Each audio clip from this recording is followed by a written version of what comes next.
సమ్మర్లో చల్లచల్లగా juice shop స్టైల్లో ఇంట్లోనే టేస్టీగా జ్యూస్ చేసిస్తే ఇంట్లో వాళ్ళు చాలా హ్యాపీగా ఫీల్ అవుతారు కదా. బనానా జ్యూస్ని ఇంట్లోనే ఎలా టేస్టీగా చేయాలో చూద్దాం.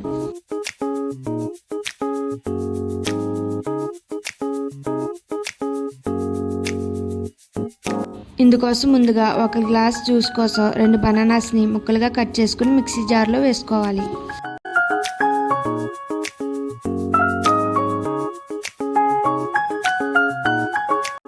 మీ స్వీట్కి తగినట్టు షుగర్ వేసుకోవాలి. నేను ఇక్కడ 5 స్పూన్లు షుగర్ వేస్తున్నాను. షుగర్ తక్కువ కావాలనుకునే వాళ్ళు 4 స్పూన్లు సరిపోతాయి. హెల్తీగా కావాలనుకునేవారు షుగర్ ప్లేస్లో హనీ వేసుకోవచ్చు. ఇందులో 1/2 గ్లాస్ కాచి చల్లార్చిన పాలు వేసుకోవాలి. ఇప్పుడు వీటిని మిక్సీ పట్టుకోవాలి. 1 గాజు గ్లాసులో చాక్లెట్ సిరప్ని గ్లాస్ చుట్టూ వేసుకుని మిక్సీ పట్టుకున్న జ్యూస్ని వేసుకోవాలి.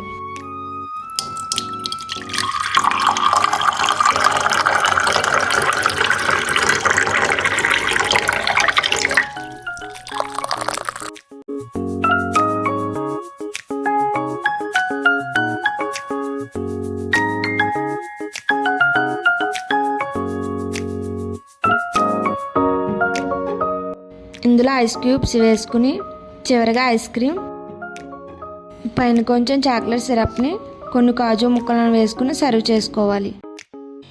అంతే, కూల్గా బనానా జ్యూస్ రెడీ.